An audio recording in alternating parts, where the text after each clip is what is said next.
કેન્દ્રીય નાણામંત્રી નિર્મલા સીતારામને બજેટ રજૂ કર્યું હતું, જેને સુરત ચેમ્બર્સ ઓફ કોમર્સ સાથે સંકળાયેલા ઉદ્યોગપતિએ જીવંત પ્રસારણ નિહાળ્યું હતું।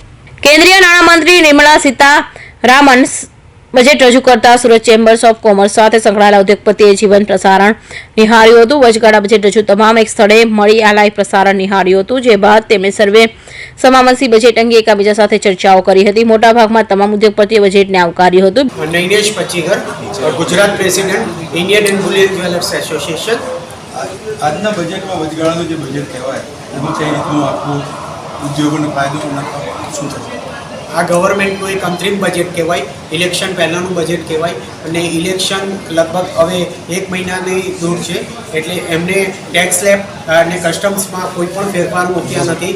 અમે આ બજેટમાં એક ઇલેક્શન પર્પઝ કે ગવર્મેન્ટના આ ઇન્ડસ્ટ્રીને કદાચ મૂવ મળે એના માટે અમે કસ્ટમ્સ ડ્યુટીમાં ફેરફાર માટેની દરખાસ્તો મૂકી હતી, પણ એમને અત્યારે આ અંતરિમ બજેટમાં કોઈ પણ દરખાસ્તો એમને માની નથી અને અમે ઈચ્છીએ છીએ કે ઇલેક્શન પછી કસ્ટમ્સ ડ્યુટી અને ડાયમંડ્સમાં જે પણ અમારી ટેક્સ સ્લેબ્સ વિશેની જે ચેન્જ હતા એમાં એમને અત્યારે ઇલેક્શન પછી જ્યારે નવું બજેટ આવશે તેમાં ફેરફાર મૂકશે એવી અમારી આશા છે। અચ્છા, આનાથી ઉદ્યોગને કેટલું પેલું તકલીફ પડે?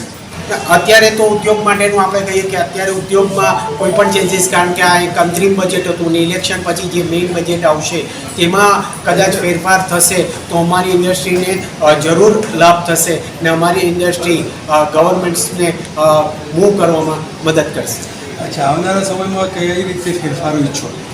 આવનારા સમયોમાં અમે કસ્ટમ્સ ડ્યુટીમાં કસ્ટમ્સ ડ્યુટી ઘટાડવા માટેની માંગ અમારી કન્ટિન્યુઅસ છે અને એમાં જો ફેરફાર આવશે તો અમારી ઇન્ડસ્ટ્રીને 100% ગ્રો મળશે અને અમારી ઇન્ડસ્ટ્રીમાં જ્યારે પણ ગવર્મેન્ટ્સમાં જીડીપીમાં એનો 1.6%નો રેશિયો છે તેનો રેશિયો એક્સપોર્ટ્સમાં પણ અમારી ઇન્ડસ્ટ્રી જેમ જ્વેલરી સેક્ટર્સનો હિસ્સો વધશે। જો ટેક્સ સ્લેબ્સમાં ફેરફાર આવશે ત્યારે વધશે 100%। बजट रहे हाँ, टेक्सटाइल के लिए अगर इसको देखें तो विशेष इस बार अपेक्षा थी एमएसएमई को लेके कि एमएसएमई का टाइम पीरियड बढ़ाया जाएगा या फिर इसको पोस्टपोन किया जाएगा, लेकिन ऐसा कुछ देखने को नहीं मिला। तो कुछ ना कुछ कपड़े व्यापारियों को इसमें निराशा लगी।